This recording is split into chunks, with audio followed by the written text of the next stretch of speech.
to change your life. And if you are, you're going to get an interview. And I'm not going to ask for your resume. I don't care about your resume. Your resume tells me where you've been. It doesn't tell me the price you're willing to pay to become somebody new. When you're working on a business deal, you're counting on some money. Someone said you will get the loan, and it falls through. You have an event. And always start by writing, I'm so happy and grateful now that. And the second you write it, you've got it intellectually. The moment you impress it upon your emotional mind, you've got it emotionally. And it's only a period of time till it manifests on the physical plane. Spirit works from a higher to a lower potential. I am your replacement. Every room that I walk in, I will change the game. I'm influencing neighborhoods and towns. Startups and corporations from the forgotten about hoods to the nations I'm coming to reconstruct and resurrect broken foundations, leaving everybody that protected me out of the equation. The marathon continues. The Lamb of Mentality has left a mark. Shout out to the NBA legend Toby and your daughter Jiggy. From Tom Brady to Drew Bledsoe, rain, sleep or snow, I cry. I am clutch, I am the difference. Maker, I am the game changer. And that's how we were able to grow so fast, because we weren't focused on the money. The kids on the street that were coming in and working for us, they weren't focused on the money. One of the kids, his sister was shot to death in the heart with an AK-47. She bled to death on his front lawn. Another guy, his stepfather, was shot in the head and died in his arms. Okay, that's growing up hard. Now imagine you tell that person, I don't give a shit if you're a born entrepreneur. I don't care if you've been to jail. I don't care if you dropped out of high school. What do you want to become? And what price are you willing to pay to get there?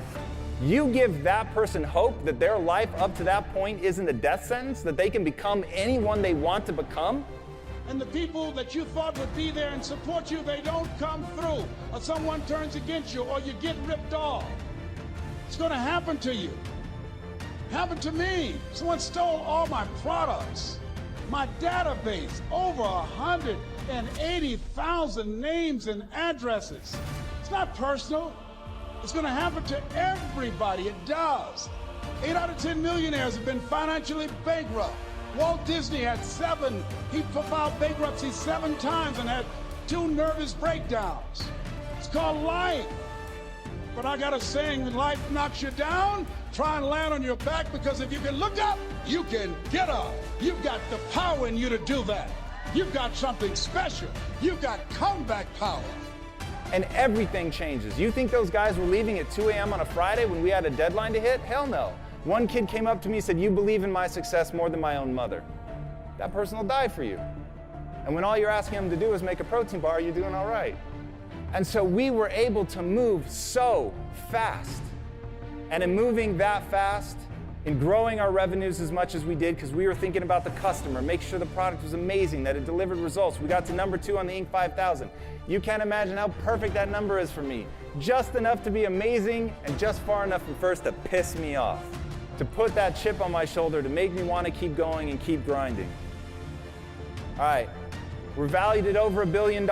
We became officially a unicorn company.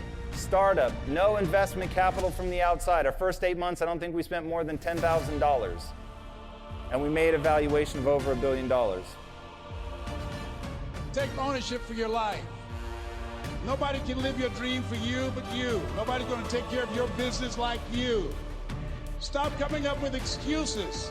Don't give yourself permission to continue to live a small life. You can't fit a big dream into a small life. Give yourself permission to go for it, to test yourself, to challenge yourself, to live full. Like the saying, always strive to get on top in life, because it's the bottom that's overcrowded. There's something in you that tells you this is not it for you. You have not peaked here. There's more in you that you are expressing. Eye has not seen, ear has not heard, nor has entered the heart of mankind what's in store for you if you challenge yourself, if you persist and persevere, if you take ownership for your life. George Bernard Shaw said the people that make it in this life, they look around for the circumstances that they want, and if they can't find them, they create them. Make this moment the moment of truth about yourself. Many of you have been selling yourself short all of your life. You have the opportunity to experience more environmental, physical, and mental abundance. Someone who is in a constant state of elevation, their self-talk is I know who I am, I know where I'm going, and I know where I came from. I want to continue the conversation of self-awareness. You know there are a few quotes that I love I want to share with you as it pertains to the conversation of self-awareness, and the quote is, there is definitely a direct connection between finding your passion and reaching your potential. You will never fulfill your destiny. Most people are going to look at you kind of strange. What are you going there for? You went there last month. What are you listening to that for? You listened to that before. What are you reading? What do you read the same book over and over for? They don't understand. And you see, they're advertising their ignorance by the questions they ask. When we get into the success zone, everything in our life starts to change. But understand this, you're going to be a bit of a nut. You're out of the box. You're not one of the masses. And when you get out of the box, your whole world starts to shift. I'd like to ask you to take a look at any place you've got a limitation and ask yourself, when did I decide to accept that limitation? See, most of you in the room, unfortunately, you listen to the media so much, you think everything's good. It's tough for getting ready for a birthday and don't have a birthday gift. It's tough of not being able to get the light bill paid and the water bill paid. It's tough. But what do we do with these moments? Do we just have them and go back home and wait for the next one? Almost like junkies getting a fix or smokers smoking a cigarette? Are we just habitually addicted to moments without being able to take that moment and use it strategically to do something in our lives? You do not have to accept it the way it is. Somewhere down inside of you there is creativity. We got to break out of the barriers and the limitations and get outside of the box. Something is about to happen in your life. You've got to take it one day at a time. And when you get to the end of the day, you say, I'm not finished, but I've done everything that I was supposed to do for that day, for that time, for that season. There's no better pathway to self-realization and the ennoblement of being than to posit the highest good that you can conceive of and commit yourself to it. And then you might also ask yourself, and this is definitely worth asking, is do you really have anything better to do? And if you don't, well, why would you do anything else? I've looked in the mirror every morning and asked myself, if today were the last day of my life, would I want to do what I am about to do today? And whenever the answer has been no for too many days in a row, I know I need to change something, because almost everything, all pride, all fear of embarrassment or failure, these things just fall away in the face of death, leaving only what is truly important.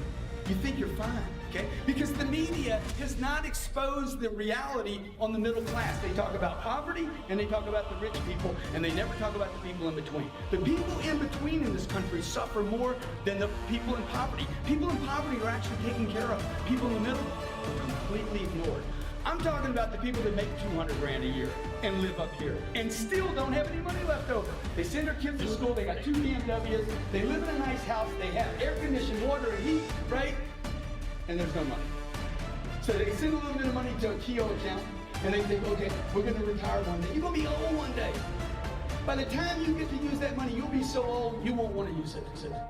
The only thing that's gonna change anything for you and your family is like, man, what am I doing here? Okay? You don't need to go work in another industry.